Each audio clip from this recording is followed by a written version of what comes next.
In the old days, a refrigerator's freezer would frost up fairly quickly if you were opening them frequently to retrieve the food that they keep. Moisture within the air confined in the freezer compartment quickly collects on cold surfaces and freezes, forming frost. The more moist air allowed to enter the freezer compartment, the more frost would accumulate. That's one reason why keeping a good door seal is important. The same is true today. However, if everything is working properly, you never see any of the frost because of the invention of the defrost cycle. Needing to manually defrost your refrigerator every 2 months is not very convenient, so most modern refrigerators have this automatic defrost cycle. There are 3 main components in this defrost system: a timer that keeps track of compressor runtime, a small bimetal thermostat that senses if the evaporator needs defrosting, and a heater that melts accumulated frost by generating thermal energy when it is supplied with 120 volts. It's not all gumdrops and rainbows though. Food cannot be preserved quite as long in an automatic defrosting refrigerator's freezer as it can in a manually defrosting one due to the short rise in temperature from time to time to eliminate ice. One other issue is that you expect it to function properly. In the days of manually defrosting refrigerators, people would understand that they needed to let their appliance melt down every now and then to work properly. But today, if this unseen automatic system fails and frost appears, or that cool glass of milk you just poured is suddenly room temperature, people freak out because they don't know what to do. Airflow is crucially important for your refrigerator freezer to work properly. All cold air is generated in the freezer compartment, and then it is circulated and forced into the refrigerator compartment by a freezer fan called the evaporator fan.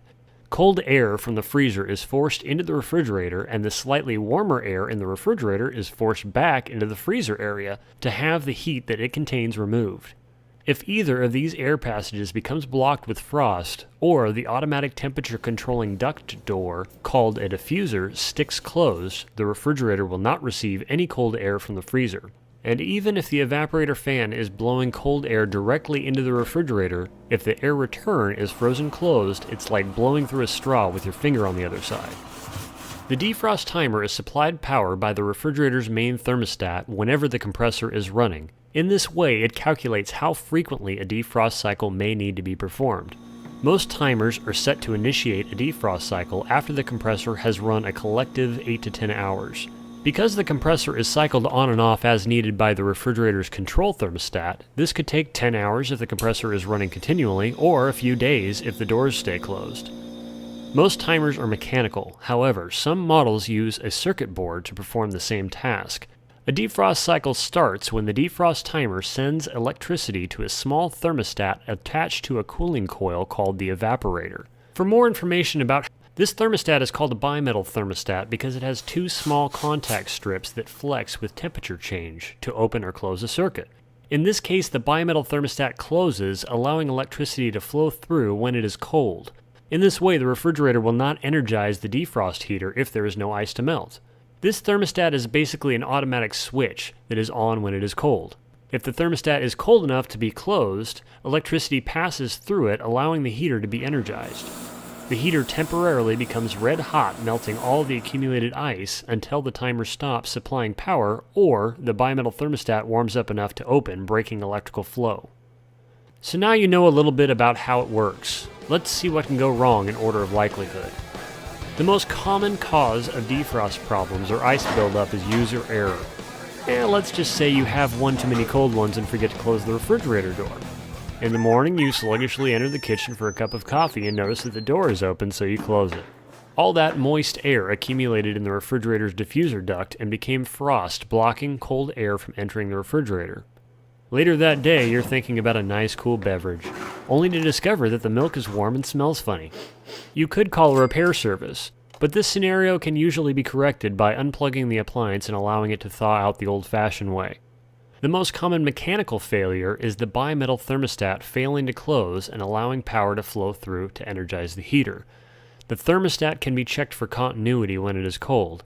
If everything is frozen and the thermostat has infinite resistance, it needs to be replaced. Sometimes the defrost timer will fail to send electricity when it should. Mechanical timers can be manually advanced with a flathead screwdriver in the clockwise direction slowly until a click is heard. At this point, electricity should be sent through the heater to the thermostat. Some simple voltage tests can determine where the problem lies. The circuit board style of defrost timer is a little more complicated to trick into a defrost cycle, so I'm not going to explain that. But you can see me do it on this video. Doing it wrong will definitely destroy the timer even if it was fine before, and if you're not careful you can be electrocuted. The last and least likely to fail is the heater itself.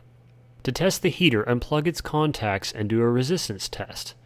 The defrost heater should have some resistance, however, an infinite resistance reading would mean that it needs to be replaced. The entire defrost circuit can be tested when the freezer is cold by checking for continuity from before the thermostat through the defrost heater. If the thermostat is closed, you should have a low resistance reading, and you can assume that the defrost timer is not sending electricity.